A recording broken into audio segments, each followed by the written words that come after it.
Germany broadcasting, people of Britain, greetings from the Third Reich. This is the voice you have learned to fear. This is the voice of terror. Again we bring you disaster, crushing, humiliating disaster. It is folly to stand against the mighty wrath of the Führer. Do you need more testimony of his invincible might to bring you to your knees? Very well. Are you ready, operative number 7? This is the voice of terror. A secret airplane factory somewhere in England. Listen, the screams of the dying can still be heard. This is the voice of terror. Are you there, people of Britain, shivering in your cellars? Listen, operative 41. The fuse is lighted. Oil to fuel your navy, to feed your tanks. There it goes up in smoke by the millions of gallons. This is the voice of terror. Do you still believe that there are secrets unknown to the Führer? Listen.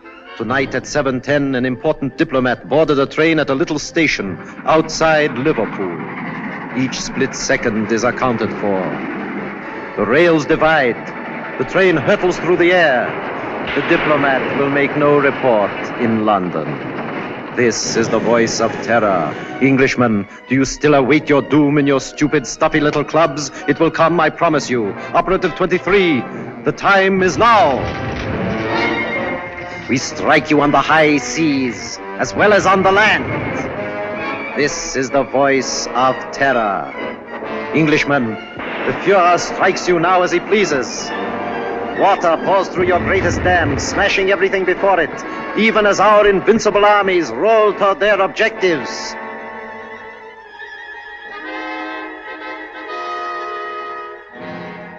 Despite the effective work done by the Intelligence Inner Council, jailing fifth columnists and saboteurs, despite their efficiency in coordinating military strategy based on information of enemy movements, they seem unable to cope with the voice of terror. Already 6 military catastrophes have occurred. The unmitigated nerve of the press. Now they're attacking us. At last the fellow to kingdom come. If only we could keep this insidious stuff off the air. I'm not sure that I agree with you. What purpose would that serve? Well, the people wouldn't have to listen to it. I've been talking to Crosby, the radio technician. If we want him jammed off the air, Crosby can do it. I've been working along other lines. I've asked Mr. Sherlock Holmes to come here. What? Sherlock Holmes?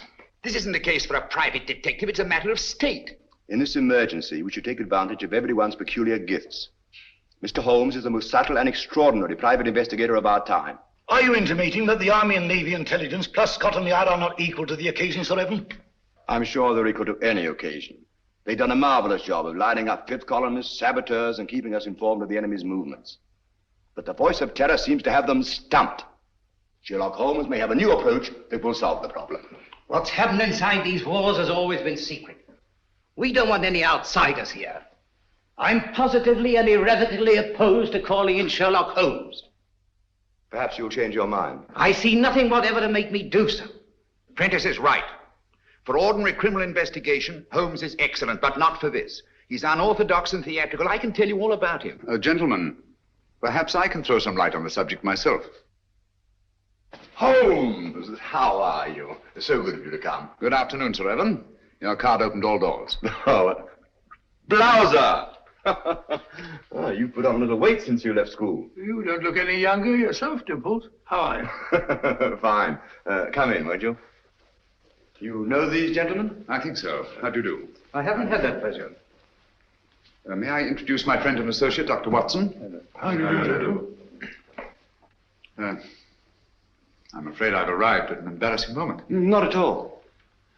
This gentleman here, Admiral Sir John Prentice. Admiral Prentice, objects most strongly to my being called in. How could you possibly infer that? From the carpet. Carpet?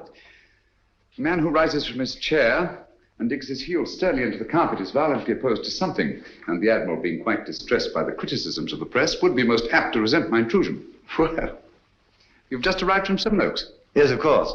How on earth did you know that? Oh, pardon my mentioning it, but adhering to your left boot heel is a variety of clay known only in Seven Oaks. An amazing piece of deduction. Elementary, my dear Baron. Here's a broadcast of the voice of terror.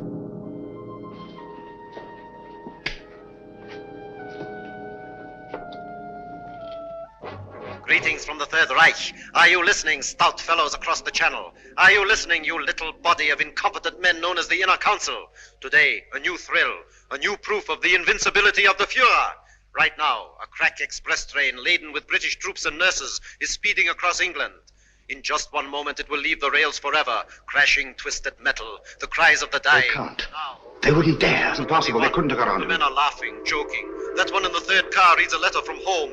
It is the last letter he will ever receive. The train is rounding a curve. Its whistle is screaming. Farewell, it is saying. Farewell. You have just heard an exact reproduction of the way it sounds, the way it must actually be. The hearts of the German people bleed that innocent men and women have to be killed because your stupid war men... Shaw speaking. Have you any news of the Liverpool Express? Time and time again offered in peace. But if your blundering war cabinet cannot see that England is already lost, then it is our sacred German duty to prove it to them over and over and over until they are on their knees, begging, pleading, groveling for the exquisite mercy of our Führer. Each night, the voice of terror will announce... Shut it off. death blow struck at Stop the it. heart of England. Even as you listen, and you... I'm sorry. Do what you can, Holmes. This frightful thing has got to be stopped. His son was on that train. How did they find out about the troops?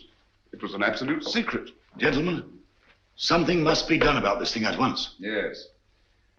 First of all, then, the voice must not be blocked off the air. But he's a menace. All over the Empire, this horrible news is broadcast, blown up out of all proportions. The world is beginning to believe it. Even our allies are counting England out. People are frightened, panicky. The British people are not so easily panicked. It's dangerous, I tell you, to let this thing go on. Dangerous, yes, Captain Shaw. But we must continue to listen. What for? So that we can keep on guessing who it is? His identity is not important. The important thing is the purpose behind this campaign of terror. Purpose, indeed. Isn't it enough that our most secret plans are known? Our ships are being destroyed, our trains wrecked? I'm convinced that these disasters are only a prelude, a smokescreen, to cover up a more diabolic plan. And I intend to find out what that plan is. This council and Scotland Yard will give you all the aid you require. Thank you. Gentlemen, my connection with this case must remain absolutely secret. You understand that, of course. Why, certainly.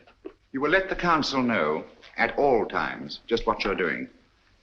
I shall give you such information as I think wise to disclose in the interests of safety, both the public's and your own. The Inner Council has never shared its secrets with anyone. I demand that you keep us informed of your activities and progress. Come along, Watson. Mr. Holmes, I want to apologize for your rather lukewarm reception here. Well, thank you, Sir Evan. I'm used to the chilly atmosphere of high places. And of course, you recognize the importance of time. Quite. And results. Mr. Lloyd, I'm quite sure that Mr. Holmes can be trusted not to fail. He never has, you know. Thank you, Watson. The word is seldom. Goodbye, Sir Evan. Goodbye, sir. Goodbye, Barham. Goodbye, Watson. Shall we walk for a bit or take a taxi? I'm afraid we have no choice. Huh? No, Watson. I have a feeling that when we go out of that door, a girl will be waiting. A girl? What do you mean? A young lady whom neither of us has ever seen before will come forward to greet us. Holmes, now you're pulling my leg again.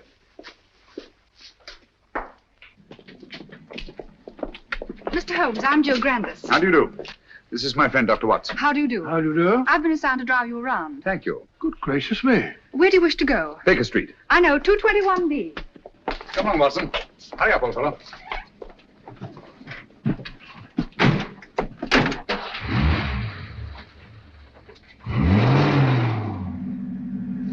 Holmes, the girl waiting. What an extraordinary thing. Elementary, my dear Watson. No. It's an amazing deduction. How on earth did you arrive at it? Barham told me. Huh?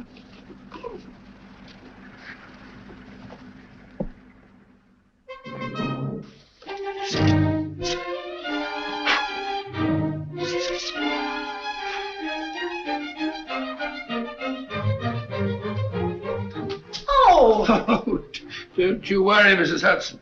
Just giving her a bit of a clean. Now we're on a case again. The joints are a bit rusty, like mine, you know. Is he back in a case again? Case? The greatest case of our career. Oh, mercy, it always is.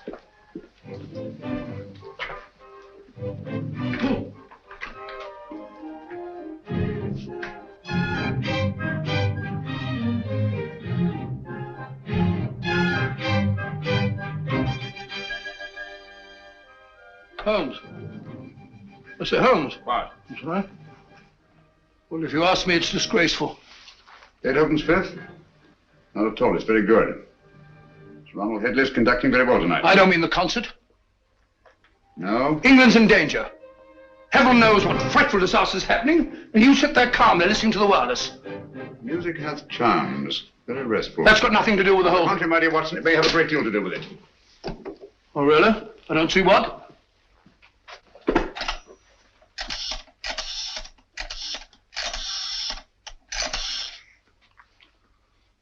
BBC request station. This is Sherlock Holmes. I understand you play recordings. Would you mind playing Beethoven's Fifth, conducted by Sir Ronald Headley? Thank you very much. But you just heard it. I like it. Huh?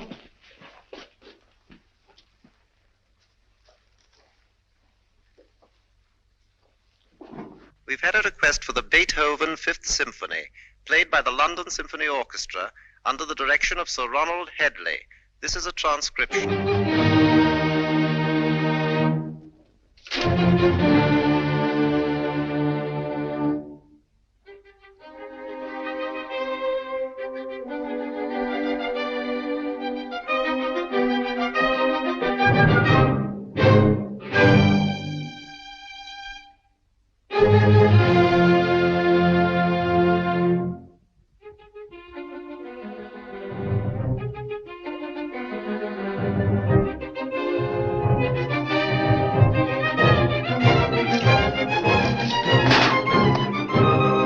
What's all that about?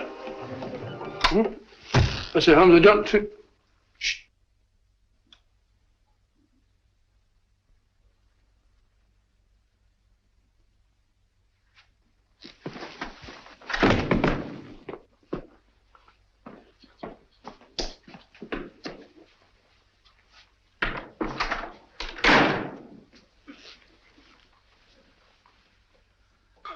Mr. Holmes, Yes, Gavin? Christopher. Dead? Yes. It's been driven in with a lot of force. Watson, this is a warning. Warning? How do you know? I had sent for Gavin to get certain information, which you must have found there in the dark and sinister alleys of Limehouse. He came with his message, which someone doesn't want me to hear, someone determined and dangerous. What's the good of a warning of danger? You learn from what or from whom? That we shall have to discover. This knife was thrown by the tip, from a distance of about 50 feet, by a man about 5'10". Steady, Holmes. Elementary. No fingerprints. But the distance and the man's height. The angle of entry. And the force with which it penetrated the victim.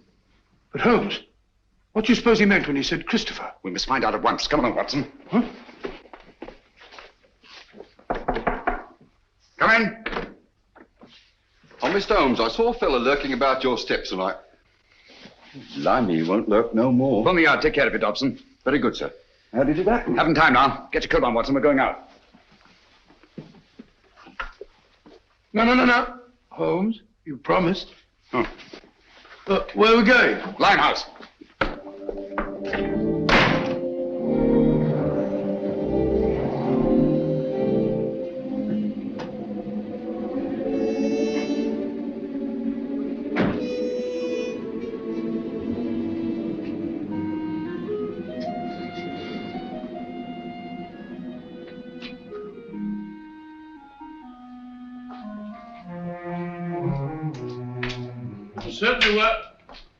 Certainly wise of you to let Miss Grandis go. This is no space for the girl or anyone else. Yet there seem to be people about.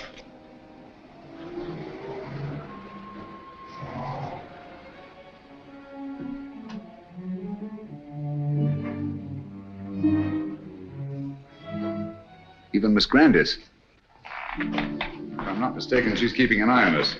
You're Mr. Sherlock Holmes, ain't you? Yes. I wouldn't come down here if I was you. This is Limehouse, and we don't fancy your sort of bloke in these parts. The fellow's absolutely right. Hadn't we better Quiet, Watson. This is still a free country. A man may walk where he pleases. And live to regret it. Live, yes. Regret it, I think not. Step back. Come on, Watson. Unfriendly, what? Speak a break.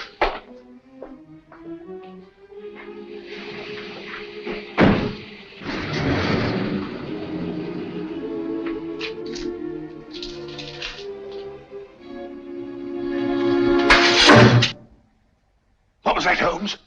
It's all right, quiet. I can't see a thing. Luckily for us, neither can they.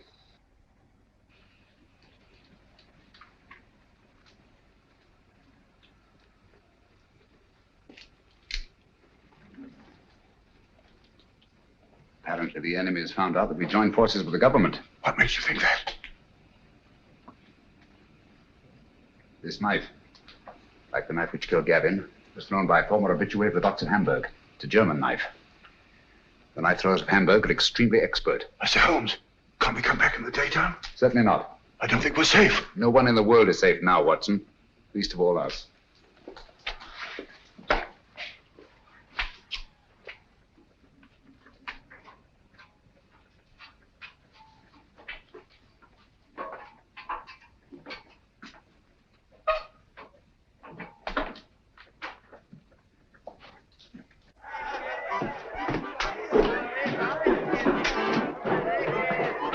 What is it, Ready? Don't tell me that you don't recognize me. Mr. Sherlock Holmes. I got a specially ugly lot here I'll tonight. take my chances. I can't keep you up, Mr. Holmes, but...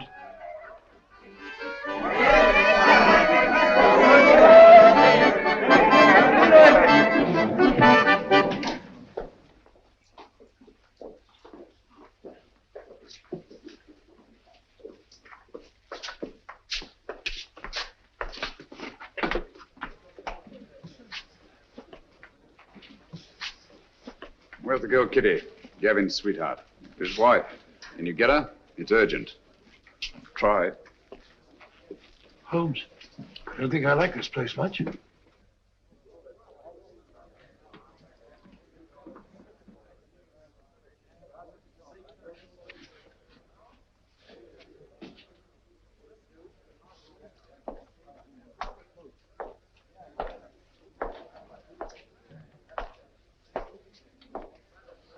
Oh, just sit here if you don't mind. I think you'll recognize me, Mr. Holmes, if you look hard enough. Camberwell. You've got a long memory. Like me. Tarleton murder, 1932.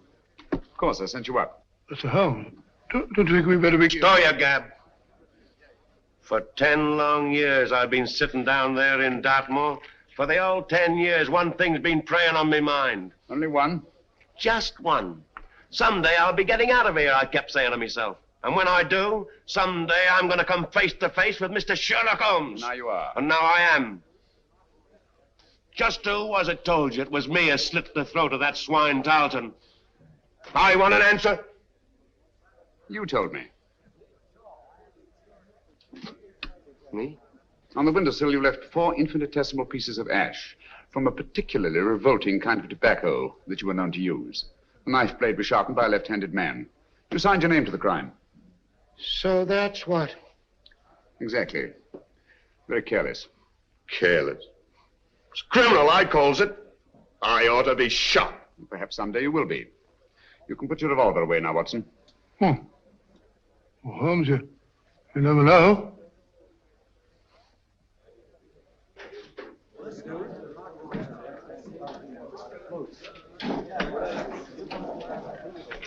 Where's Gavin? Sit down, Kitty. Where is he? You've got him into trouble. What have you done to him? Take it easy, Kitty. Gavin's dead. Dead? Oh, it ain't possible. Well, I was with him only 2 hours ago. You're trying to frighten me. No, I'm not, Kitty. It's you. You killed him. I warned him to stay away from you. I knew you'd do him in. I had nothing to do with it, Kitty. Well, who did then? Who did? He was knifed on my doorstep.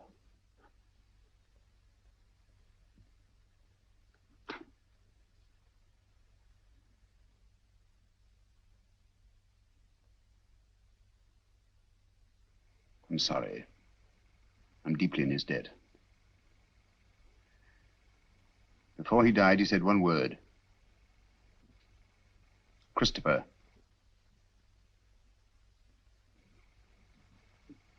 You know what it means? I've got to know. What's that to me? You want to avenge Gavin's death, don't you? I don't want nothing to do with it. Nor with you. I never had any dealings with the police, and I won't start now. I'm not asking this for myself. Our country, England, is at stake. Gavin was killed not by his own enemies, nor even mine, but by the enemies of England. So that's it. Yes, Kitty. The Nazis killed him. Help me to find out what Christopher means, and I promise the man who murdered Gavin shall pay for it. Think, Kitty. The cutthroats of the world menace us all. You can help stop this savagery. Yes, you, Kitty. It would take the police weeks, months perhaps, to find out a certain piece of information we must have. That's not so with you and your friends. You know every nook and corner of London. Get them to help us. We need their help. Your friends will become an army. You understand? Secret, invisible, and mighty. And you will be at their head, Kitty. You will be their leader.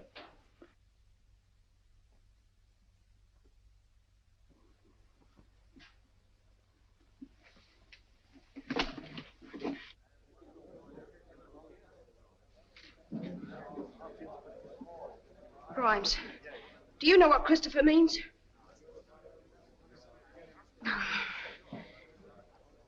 Dugan, do you know? Dugan, listen to me. I ain't got no time to listen to you, girlie. But you gotta listen. Someone killed Gavin. I don't know who, but you gotta help me find out.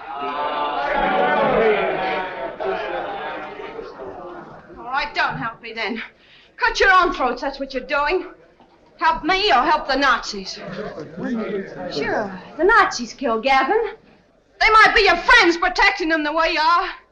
Don't you know that all the crimes they commit are being blamed on you? Well, they are, and I hope you're hanged for them.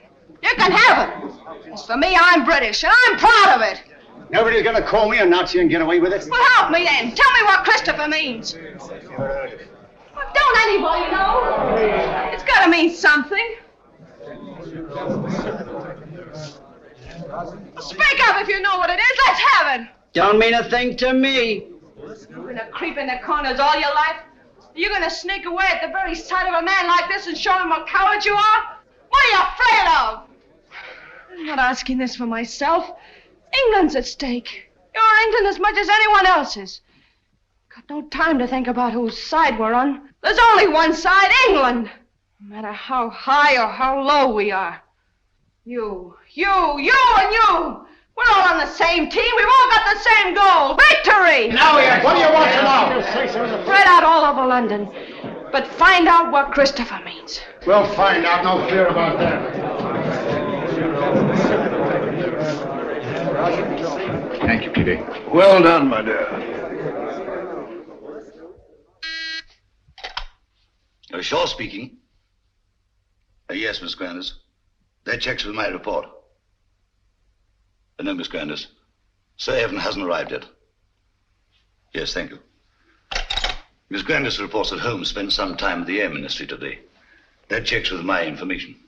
Last night a murder and a session in Limehouse. I wonder what the fellow... He's here now.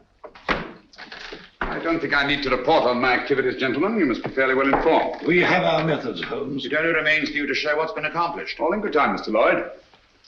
Good evening, gentlemen. Good evening, Sir Evan. What's the matter? You look pale. Oh, it's nothing. Barham, your hand.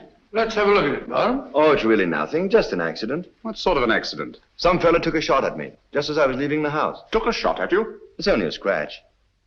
Ugly thing to happen. Have you any idea who it was? No, I haven't. He popped up out of the bushes, just as I was getting into my car. Fired once, then disappeared. What do you make of it, Watson? Bullet wound. Congratulations. This is a matter for the police. Oh, no, please.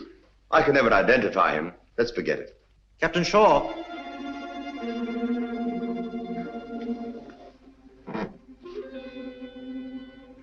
People of Britain, greetings. Is it shock you need? Very well. We Nazis can produce them till Britain's proud head is in the dust where it belongs.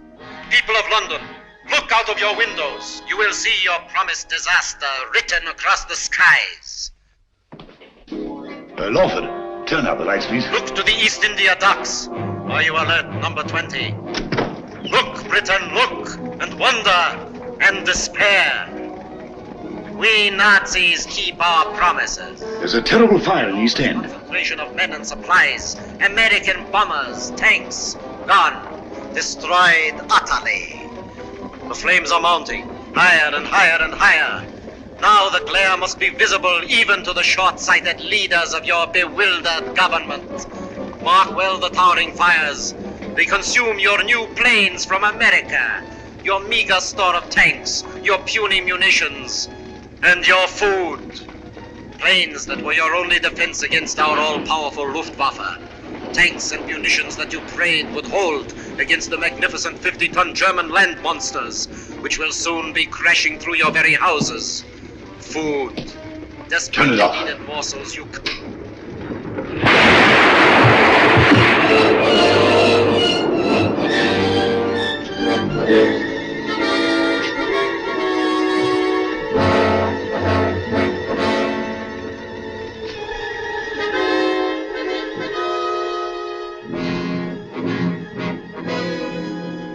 Gentlemen, this is really a terrible setback. How do they find out our secrets? It's horrible, the way it's timed, the precision of it. It's not so precise. Almost precise. What do you mean? I should call it exact. No. The fires actually broke out sometime before the voice called to his operative in London. Joe, that's true. And last time, the train disaster. Captain Shaw was on the telephone immediately, and Scotland Yard knew all about it. The derailment must have occurred at least 10 minutes earlier. That's certainly possible. Even so, what of it? No mystery, nothing supernatural, just split-second planning, that's all. Days, perhaps weeks in advance.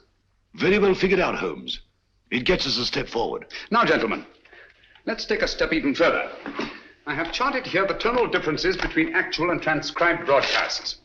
Using this test, I'm convinced that the voice of terror is undoubtedly recorded and played from a record. What does that prove? It proves that the voice of terror, the man himself, is not in Germany. He's here, in England. Oh, that's impossible. What are you telling us, Holmes? It can't be. Our technicians insist the broadcast originated in Zeisberg. And so they do, from recordings flown to Zeisberg. It's impossible, Holmes. You can't expect anyone to believe that. It can't be done. Thanks to the Royal Air Force, I have some rather curious information. At irregular intervals, 6 Nazi bombing planes come over and drop their deadly cargoes on non-military objectives. A meadow or a sheepfold. That's nonsense. The Nazis aren't fools. They don't waste ammunition. Of course not. Then what's the purpose? To divert attention from the fact that a single plane breaks formation each time and disappears. But why? Gentlemen, that lone plane picks up plans, maps, secret military information, and the voice of terror's timed and recorded speech and flies them to Germany. I can hardly believe it. Sensational, if true. It's incredible. Fantastic. Mr. Holmes, Yes? there's a person outside asking... A lady? Um, Ask her to come in. Excuse me, gentlemen.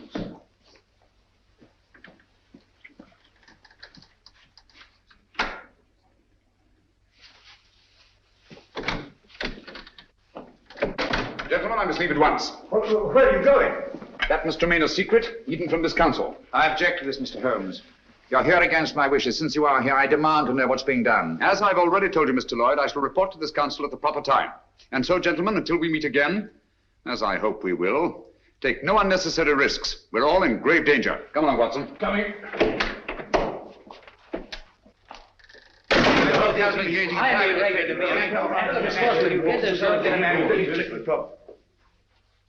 Stay.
Good evening, gentlemen.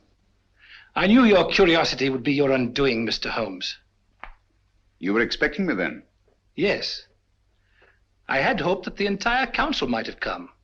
It would have been a pleasure to deal with all of them, quietly and effectively. Eventually, they all will be taken care of. However, Mr. Lloyd is quite a catch and will have to suffice for the moment. What do you intend to do with us?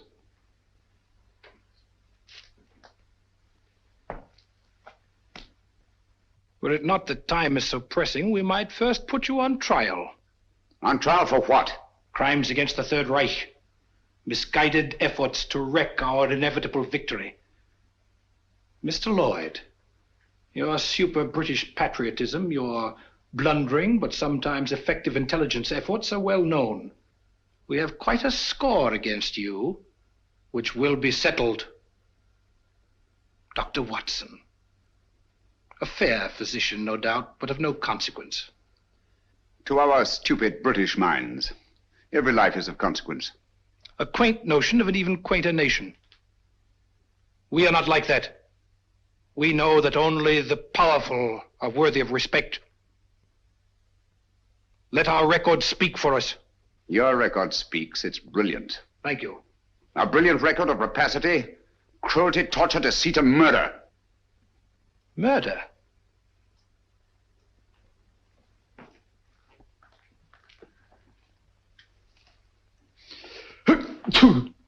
Gesundheit. Thank you. Cold? It is a little chilly in here. I'm sorry you're uncomfortable. My discomfort is of no consequence. Your false courage is not impressive, Mr. Holmes. Of course you realize that you and your friends are going to die? As all men must, sooner or later. Not later. Now. Good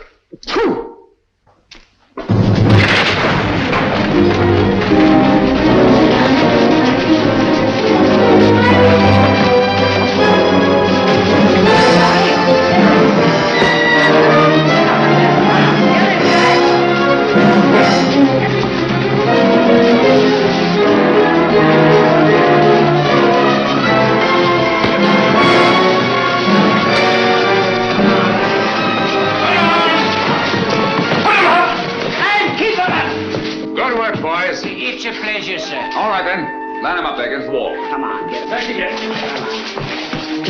Come on, get back.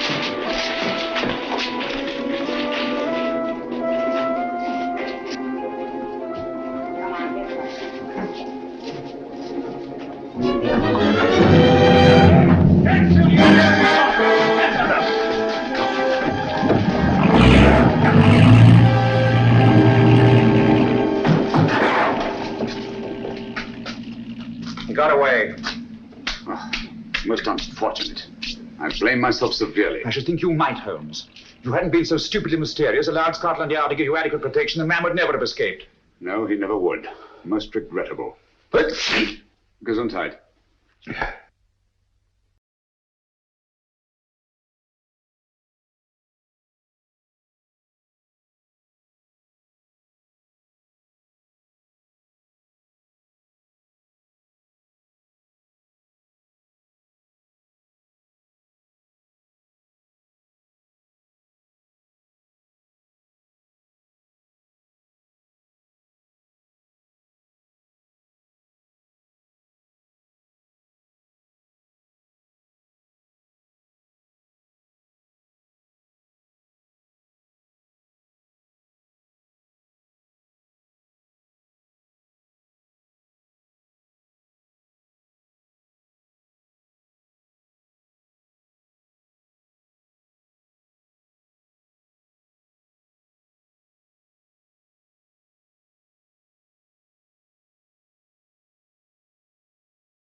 Was it, eh? Quite a haul. It's mine.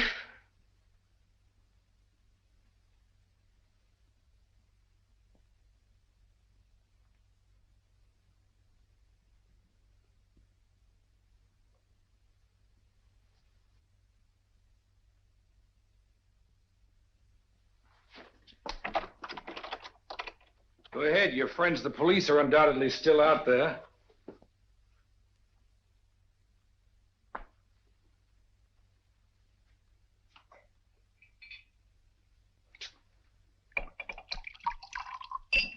There isn't a better hideout in all London.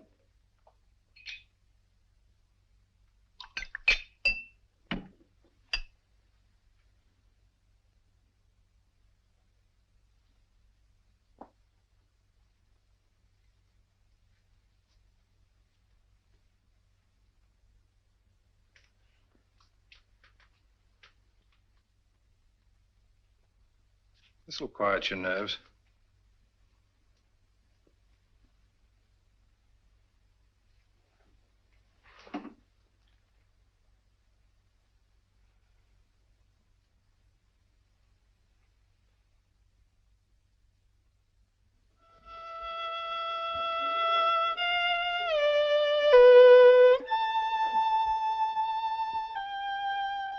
Your tea's got cold again. You've been playing that thing all the afternoon? Fiddling while Rome burns. Hello, what's this? General J. Lawford, KCB DSO, and Captain Roland Shaw, MC, who today narrowly escaped being struck by a falling wall in a bombed area. Lawford and Shaw by a falling... Holmes, you don't think that... It was not an accident. Good heavens. Holmes, that sinister-looking fellow, what's his name? Meade. If only he hadn't got away. Yes, difficult as it was, I managed to let him escape. You let him escape? But great Scott, man! He was about to kill us. He may even yet. I don't understand you, Holmes. It's my theory that this chap Meade is the arch criminal, that he's behind the whole thing. You're absolutely right, Watson. Except for one thing. Well, then I'm wrong. Have you observed that a highly secret military plan is thwarted by each of these disasters? Yes, I have. Now that you mention it. Watson, there's a leak. A leak? You mean in the council? But Holmes, that's impossible. Anything is possible until proved otherwise. Let's see who are in the council. Lawford and Shaw. They're above suspicion. Their record proves that. Anyhow, they were attacked. Unsuccessfully. There's Prentice. Would he kill his own son? Doesn't seem likely. And yet the boy is dead. Barham, of course, brought you into the case. So it's quite obvious that he wants it solved. Most patriotic of Sir Barham. He's a great fellow. Paid wing 3/4 for the school my last term, so I can vouch for him. Besides, he was attacked too. Shot at. So I gather. How about Lloyd? No, it can't be him. Meade was going to kill him as well as us. By the way, he's a brave fellow, Lloyd. Did you notice that he didn't turn a hair? Very composed. Come in. Mr. Holmes? Yes, Kitty? I think now we'll be able to get some information from Mr. Meade. Your plan worked like a charm. I knew you could do it. Oh, it's not so hard once your mind's made up. And mine is. You'll be careful. She better be. She's mixed up with that fellow. Oh, I'll be careful, all right. But I'm going through with this. Good girl. I heard him talking on the phone today. Yes? He said, I'll take care of that little Seven Oaks matter at 11 tonight. Seven Oaks? Isn't that where... Barham has a country place. Watson, there's not a moment to lose. If I find out that Meade did kill Gavin, I'll... If so, he'll be punished. I warned you no one was safe with that fellow at large. Now he's after Barham. Yes, I only hope we're in time. Come along, Kitty. I'll get you a taxi. Thank you, Mr. Holmes.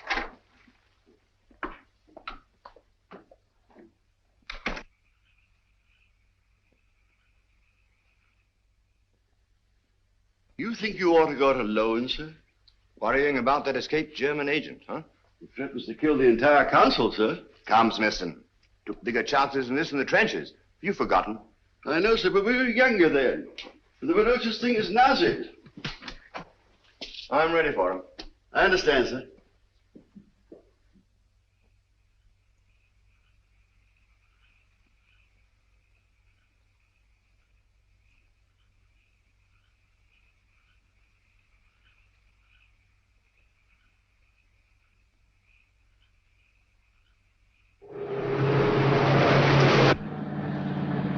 You've driven Sir Evan down here before, of course, Miss Grandis. Quite often. He comes down whenever he can. He's a local air raid warden, you know. Likes to get away from the excitement occasionally, eh? Yes, it's so very quiet here.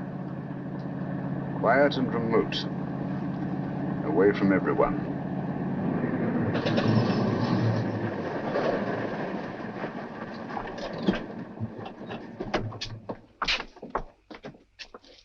Yes? Oh, Miss Jill. It's all right, Smithson. Where's Sir Evan? On his rounds, miss. Which way? Down that lane of trees, sir. I'll go. You stay here. You too, Watson.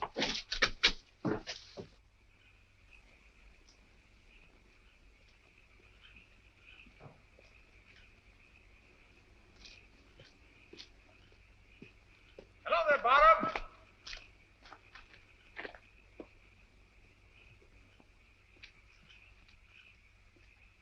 Holmes, what on earth are you doing out here? I've been worried about you. Yes? That fellow Meade appears to be in the neighborhood. Do you mind if I go along with you? I feel better about it. Not at all. I'd appreciate the company. You know, it gets quite lonesome, especially on a night like this. By the way, do you feel you're getting any nearer a solution of this terrible business? Yes, the end is in sight. Really? Well, would you mind telling me? Listen. Air raid sirens. Yes. Coming our way. Yes. Well, I don't seem to hear any planes. Wait a minute. I can. Look. There's one. She's coming right over.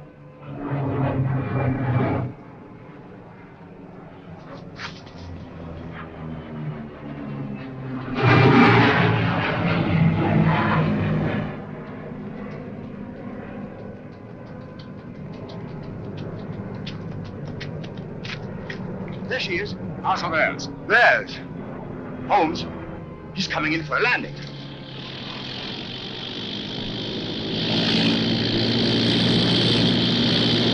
The swine. That's a pickup plane. The voice must be here, close by. Then we've got him. Bottom! Be careful!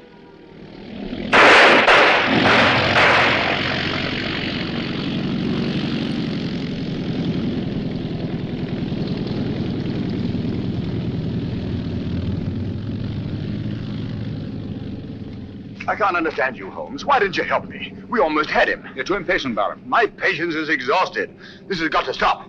Thought you'd have solved the whole thing long before this. What happened? Was that a Nazi plane? Yes, I saw the filthy swastika myself. Great Scott. Took a shot at him, but he got away. Meade also got away. Well, I better go and report this. We'll go with you. Come along, Watson. You needn't bother. I can take care of myself. My dear fellow, there's no use taking chances. I'm afraid you're a marked man as long as Meade is at large. Come on.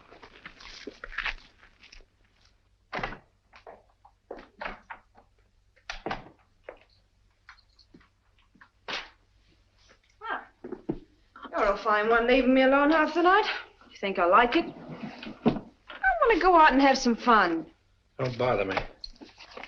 Said you were going to let me work with you. Someday you'll come back and I won't be here. Where would you go? What's my business? Maybe you'll be waiting here next time and I won't come back. Don't talk like that.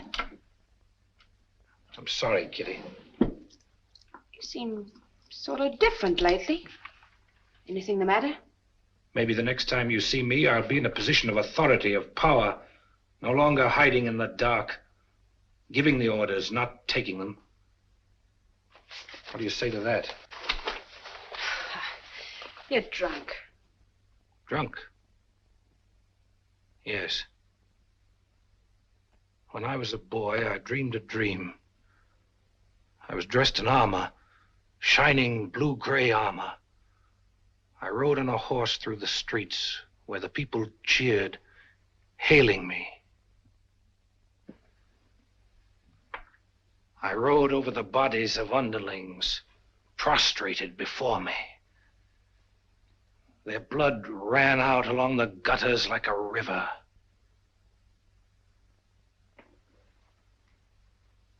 What if this was no dream?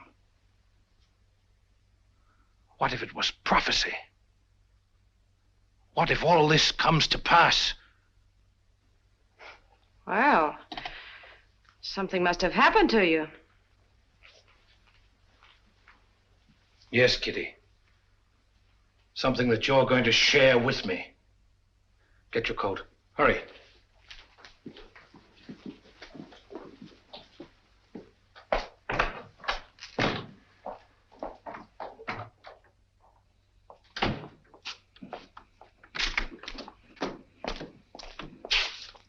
Right, you.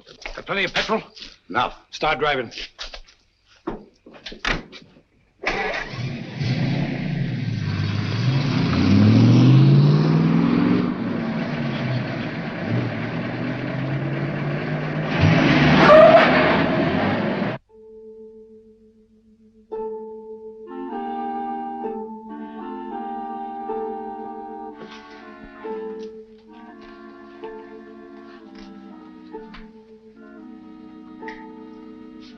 Where's Holmes? He'll be here, I'm sure. It's starting now.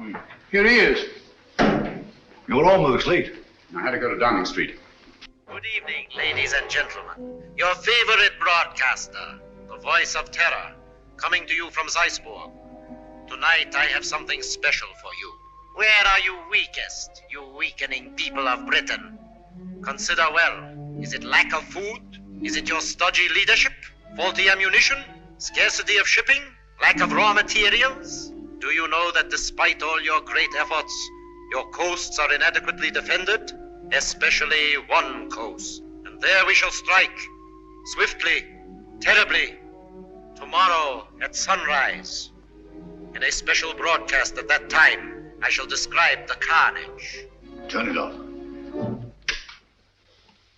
What does he mean? What kind of threat is this? Remember, all our reports for the last few weeks have indicated abnormal enemy activity on the coast of Norway. That means an attack in force on our northeast coast. Then that's where we must concentrate all our forces, immediately. They'll never bring it off now that we know. This time the voice is boasting. Perhaps, but so far he's made good his boasts.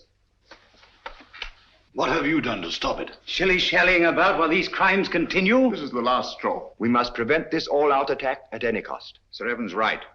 All our available resources must be rushed to meet it. Withdraw material from elsewhere? If need be, yes. This calls for action, and lots of it. There's something curious about this broadcast. He said tomorrow. Always before, it was now. I wonder what it means. There's no time for wonder at this point. Mr. Holmes, your methods have got us nowhere. The situation demanded action and got none. Mr. Lloyd, I think I know when action should be taken. Nevertheless, we take charge now. This is a crisis you can't hope to deal with. A man to see you, Mr. Bring him Holmes. in. Yes, sir. Mr. Holmes, sir. Last night I trailed Kitty and the fellow Mead. Yes? They went to a place near a bomb village on the coast, sir. North? No, sir, south. South? Why didn't you come sooner? Motor trouble, sir. Just got back. All right, it can't be helped. Stand by until we need you. What? So, it's on the southern coast the drama's to be played. The fox is out of his hole at last. Meade has led us to the voice of terror. Gentlemen, we must set out at once. Are you mad? What sort of a wild goose chase are you suggesting? It's ridiculous. It's time to put a stop to this. Barham speaking. Yes, of course. We've been ordered to accompany Mr. Holmes.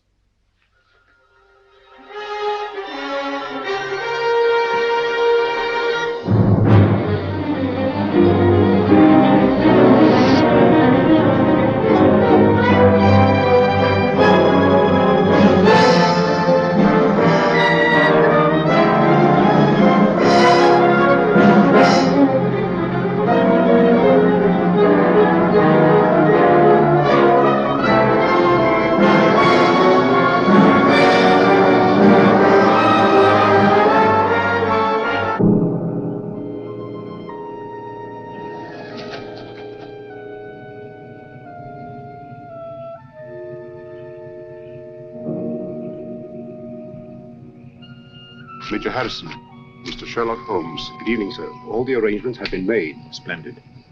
And that church up there? Yes, sir. All right. Let's go check.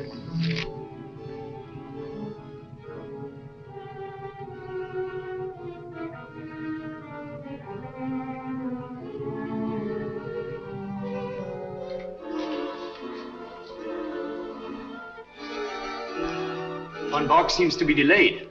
He'll be here, never fear. You all understand your objectives. Sheila!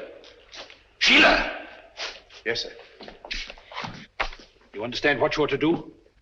Yes, sir. I'm going with the first contingent to Liverpool. Your men are waiting there, organized to take control? They have been ready and waiting for weeks. What was that?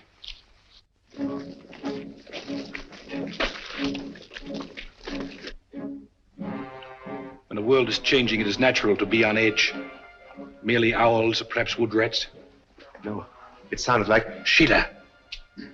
Yes, sir. Wall. City of Croydon and Croydon Airport. All is prepared.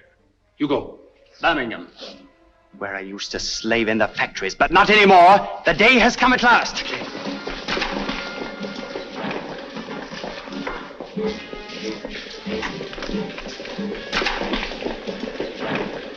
Line them up over there.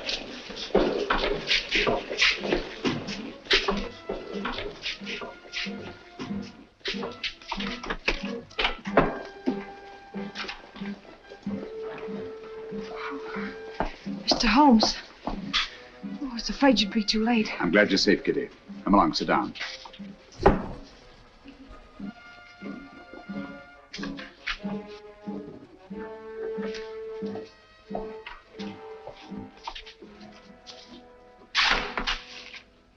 Gentlemen, when Mr. Meade and I last met, he wished he could put us on trial. Mr. Lloyd, Dr. Watson, and myself. Now, Meade, you are on trial. First, let me tell you why you have met here. The vague but canny threat against our northeastern coast was a blind. Your group was congregated here to receive an invasion army proceeding across the channel. What? Invasion? All those men rushed for defense of the north? I can't believe it. This sounds impossible. Sit down for a moment. It seems absurd of me.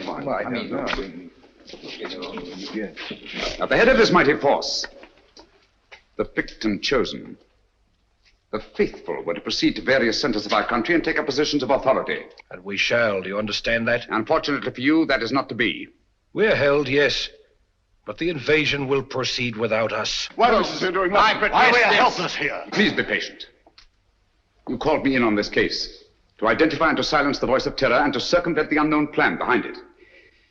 That undertaking is still in progress. But we are rapidly drawing to a conclusion. Gentlemen, the voice of terror is here with you in this church. What? Are you referring to Meade? Why, who is it? Meade was my one sure connection with the voice of terror. At the warehouse, I allowed him to escape and assigned Kitty here to trail him. When I learned through Kitty's abduction that Meade had come down here to meet with a group of men, I asked myself why. Why a deserted fishing village on the Channel when Scotland was to be the next scene of disaster? And why was it necessary to withdraw great stores of ordnance and material for the protection of Scotland? It was a ruse, gentlemen, to leave this coast unprotected. A ruse devised by the voice of terror. I knew quite early, of course, that the voice was a member of your august body. You dare to insinuate that one of us... If this is meant to be humor, it's very ill-timed. German agents knew I was on the case the very night I was called in. How did they know this secret? One of your counsel informed them. There were attempts made on the lives of all of us. But the attempt made on the life of one of your members was entirely unsubstantiated, resting on his word alone. One member whom I went to the country ostensibly to protect, actually to surprise. This member fired on the Nazi pickup plane, not in rage as he pretended, but to warn and frighten it away. That was very clever of you, Sir Evan. Sir Evan? I can't believe it. Sir Evan couldn't be implicated in a thing like this. What's Sir Evan got to say? Let me congratulate you, Mr. Holmes. You admit this outrageous accusation? There's been treason before, but this is beyond belief. Treason is not involved. Sir Evan Barham is not Sir Evan Barham. What are you talking about? In March 1918, Lieutenant Evan Barham was a prisoner in a German prison camp. There, his amazing resemblance to a certain Heinrich von Bock, a brilliant young member of the German Secret Service, sealed young Barham's fate. One morning, he was taken out and shot, murdered in cold blood. Then this man is Heinrich von Bock, who has been masquerading in Barham's place for the past 24 years. You see, gentlemen, the Germans plan well in advance. It's incredible. How could a thing like this happen? Barham had no immediate family. The details of his private life were avidly studied by von Bock, who was 3 years at Oxford and had a perfect knowledge of the English language and English habits. So, with possibly the help of a little plastic surgery, Not forgetting the considerable resemblance to Barham in the first place, the deception was carried through. Very clever, Mr. Holmes. I must say, Holmes, this is positively amazing. What made you first suspect Barham? The real Sir Van Barham carried a scar from childhood. This one is about 20 years old. A detail, but significant. I can't believe it. It was Barham who insisted on your being brought into the case. A colossal piece of egocentric conceit. One to match your own, Mr. Sherlock Holmes. Of course I brought you into the case. To see your weak and silly handling, to watch you fumble and lose it. Are you too stupid to realize that this group is but a small part of our organization? We have men stationed all over England, ready to take command. They never will. They were all taken exactly at dawn, just as you were. So now we are trapped, huh? No, gentlemen. It is you who are trapped. Listen. Even now our Messerschmitts are roaring overhead, the vanguard of the invasion. Why are they not routed? Where are our boasted anti-aircraft guns? They are silent. Our little ruse was entirely successful. The coast has been stripped of its defenses. Preserve your vaunted British vanity as best you may in this your hour of most humiliating defeat. You have not captured us, my friend. We have annihilated you. Do you really think us so blind that we would strip this coast of defenses because of a voice on a phonograph record? The council was deliberately misinformed about moving the defense forces. You are trying to save your face. Look, if you think I'm lying. Those are not Messerschmitts. They're Spitfires and Hurricanes, returning from blasting your invasion forces, destroying men and barges with 1,000. Look further, Van Bork. Look below. Commandos, tanks, slipping away now that your invasion force has been destroyed to bring ruin and terror to your people.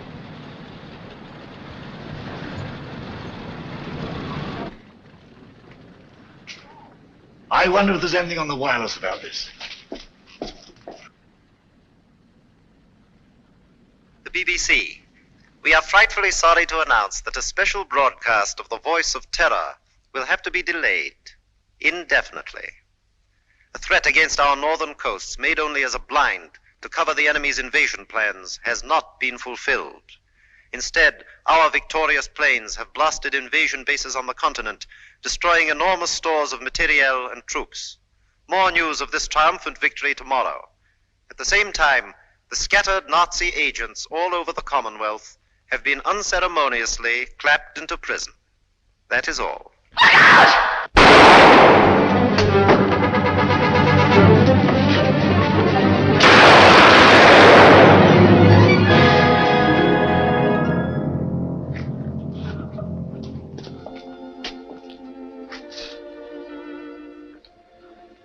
This girl merits our deepest gratitude.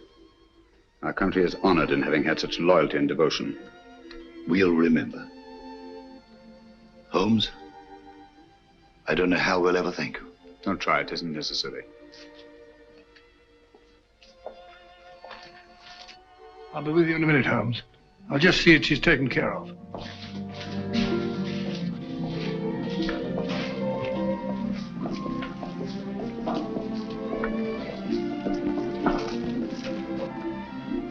I always did think that chap was an imposter. Barham was a good fellow. Played wing three-quarter for the school.